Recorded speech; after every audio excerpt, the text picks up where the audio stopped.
नमस्कार दोस्तों, Moshi navy life में आपका फिर से स्वागत है। तो आज की वीडियो में एंग्लो ईस्टर्न शिपिंग कंपनी के ऊपर बात करने जा रहा हूँ। 2026 सही है, अभी 2026 में बताने जा रहा हूँ कितने जहाज़ हैं, सैलरी क्या है इस कंपनी में अभी, और जॉब वैकेंसी कितनी आती है इस कंपनी में। तो कई लोग का सवाल था कमेंट्स में, मैंने देखे कई लोग का ये सवाल था कि एंग्लो ईस्टर्न के ऊपर बताइए। तो एंग्लो ईस्टर्न के बारे में बता दूँ तो ये one of the biggest company है शिपिंग लाइन में, और इनके पास अराउंड 600 अबव शिप्स हैं करंट में। और इनके पास हर टाइप के शिप्स है, जैसे कि क्रूड ऑयल टैंकर हो गया, प्रोडक्ट टैंकर हो गया, आपका केमिकल टैंकर हो गया, एलपीजी टैंकर्स हो गया, एलएनजी टैंकर्स हो गया, बल्कि हो गया। तो इस टाइप के वेसल्स इनके पास बहुत है। और करंट में इस कंपनी में वैकेंसीज तो एक्सपीरियंस बेसिस पे ही होगी। अगर आपके पास एक्सपीरियंस है, जैसे कि आप क्रू रैंक पे हो, तो 18 से 24 महीने का इनको सीओपी पे एक्सपीरियंस चाहिए। सीओपी रैंक पे एक्सपीरियंस है तो आप इस कंपनी में ट्राई करोगे तो मैक्सिमम इंटरव्यू के बाद आपका हो ही जाएगा इस कंपनी में। बिना एक्सपीरियंस के अगर आप इस कंपनी में आना चाहते हो तो ऑलमोस्ट आपका कोई रेफरेंस लगेगा या कोई जैक होगा तभी आपको ये कंपनी लेगी। फ्रेशर को नहीं लेगी मैक्सिमम, मेरे को लगता है ये कंपनी अभी इस टाइम पे। अगर आप ऐसे डायरेक्ट जा रहे हो सीवी देने फ्रेशर होके, तो ये कंपनी ऑलमोस्ट नहीं लेने वाली आपको। बिना रेफरेंस के, बिना जैक के ये कंपनी नहीं लेगी। एक्सपीरियंस है, एक्सपीरियंस बेस पे आप जाओगे इस कंपनी में तो आराम से हो जाएगा। तो आज की डेट में आपको बता दूं कि इस कंपनी में सैलरी कितनी है। सैलरी मैक्सिमम जो अदर्स कंपनियां दे रही है, जो टॉप आई टी कंपनियाँ, सेम ही है सैलरी। और पहले क्रू की बता देता हूँ। क्रू की ऑलमोस्ट 1400 से ए बी और मोटरमैन की सैलरी बता देता हूँ। पहले $1400 से लेकर $1600 तक पेपर पे मिलेगा। ओटी वगैरह आपका जो भी एक्स्ट्रा जो आपका बनता है वो एक्स्ट्रा जाएगा। $1700-1800 ले सकता है आप लोग। और ये भी डिपेंड करता है वेसल्स पे, किस वेसल्स पे और किस फ्लैग के जहाज़ पे आप सेल कर रहे हो, उस हिसाब से आपकी सैलरी बनेगी और आपका कॉन्ट्रैक्ट साइन होगा। तो फ्लैग पे भी डिपेंड करता है और आपका ओटी कितना बन रहा है। तो 1800 मैक्स जा सकती है, 1800 से 1850 तक जाएगी जिस टाइप के वेसल्स पे आप सेल कर रहे हो। वैसे ही बोसन, आपका पंपी, और उसके बाद आपका फिटर हो गया इंजन साइड में, और आपका गैली साइड में कुक हो गया, इन चारों की सैलरी ऑलमोस्ट सेम ही रहती है। पेपर पे 1700 से लेके ओटी वगैरह मिला के $2100-2200 तक जाती है। ये सब रैंक पे, अगर आप ऊपर के जो रैंक है, क्रू साइड की बात बता रहा हूँ, इतनी जाएगी इनकी सैलरी। उसके बाद आपका जीएस, ओएस और वाइपर, इनकी सैलरी 1100 से लेके 1400 के बीच में ही रहेगी।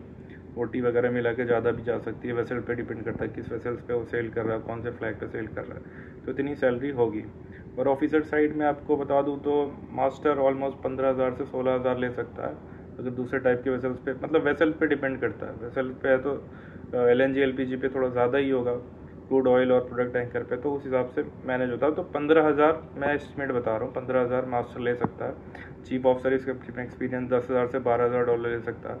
उसके बाद आपका सेकंड ऑफिसर 5,000 से 5,500, 6,000, डिपेंड करता है एक्सपीरियंस कितना है, कितना पुराना है, उस हिसाब से सैलरी। उसके बाद थर्ड ऑफिसर आ जाता है, तो थर्ड ऑफिसर की 2800 से 4200, मान लो 4200 तक तो मिल सकती है आराम से, एक्सपीरियंस अगर हो जाएगा तो। उसके बाद जूनियर ऑफिसर्स की तो 1500 से 1700 के बीच में ही इतनी एस्टिमेट सैलरी मिलेगी।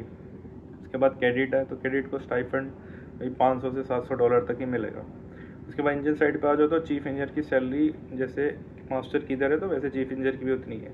$100-200 का फ़र्क होगा, $500 का फ़र्क होगा, इतना ही होगा। तो वही एस्टिमेट 15,000। वैसे दूसरा है एलपीजी एलएनजी, तो ज़्यादा भी हो सकता है एक्सपीरियंस बेस पे। सब एक्सपीरियंस बेस पे ही काउंट होता है यहाँ पे, जितना एक्सपीरियंस उतना सैलरी आपकी ज़्यादा मिलेगी। और सेकंड इंजीनियर की भी 10,000 से $12,000 ही रहेगी इस कंपनी में। उसके बाद थर्ड इंजीनियर की भी 5,000 से 5,500, 6,000 एक्सपीरियंस बेस पे। उसके बाद फोर्थ इंजीनियर की 2800 से 4,000, 4,200 एक्सपीरियंस बेस पे कितनी बढ़ सकती है। और उसके बाद आपका जूनियर इंजीनियर की भी वही थी, वैसे यहाँ जूनियर इंजीनियर की, उसकी भी सैलरी ऑलमोस्ट 1500 से 1700 के बीच में रहेगी। और उसके बाद आपका आ जाता है टीएमई। टीएमई की भी सैलरी जैसे कैडेट के यहाँ मिलती है, डेक कैडेट की, वैसे टीएमई की भी है, 500 से $700 तक मिलेगी। ये सिर्फ एस्टिमेट सैलरी बता रहा हूँ, ज़्यादा कम ज़्यादा हो सकता है, एक्सपीरियंस पे है, सब कुछ एक्सपीरियंस पे डिपेंड करता है शिपिंग लाइन में। जिसको जितना एक्सपीरियंस है उसकी उतनी सैलरी है। और उसके बाद वैकेंसी, जॉब वैकेंसी इसका तो आप ऑनलाइन ही देख सकते हो। इस कंपनी में आप ऑनलाइन देखो या सीवी डालो, उनके ऑफिशियल ईमेल आईडी पे, वहाँ पे लिखी रहती है।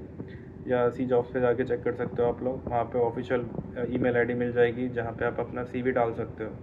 तो वहाँ पे आप उस हिसाब से, आपका जैसा एक्सपीरियंस है आप सीवी डालोगे तो आपको, अगर उनका सीवी मैच करेगा उनके क्राइटेरिया से, तो आपको कॉल आएगी, इंटरव्यू लेंगे, उसके बाद आपका सिलेक्शन हो जाएगा। ज़्यादा कोई वो नहीं है।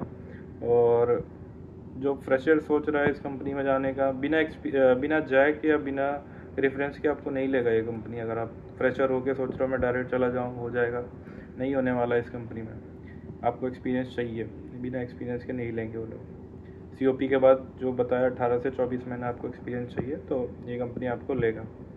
और लॉन्ग टर्म के लिए कंपनी अगर आप सेल करना चाहते हो तो लॉन्ग टर्म के लिए बेस्ट कंपनी है। कई लोग 20-25 साल बिता लिए, मास्टर लोग, चीफ इंजीनियर लोग पुराने हो गए, बहुत साल इस कंपनी को दे दिया, तो लॉन्ग टर्म के लिए भी अच्छी कंपनी है। ज्वाइनिंग टाइम टू टाइम है, sign off time to time हो जाएगा आपको इस कंपनी में, कोई दिक्कत नहीं आएगी। तो आज के लिए बस इतना ही है गाइस। और कुछ दिक्कत होगी या और कुछ आपको क्वेश्चंस होंगे तो आप मेरा कमेंट कर देना। तो आज के लिए बस इतना ही है। Thank you for watching this.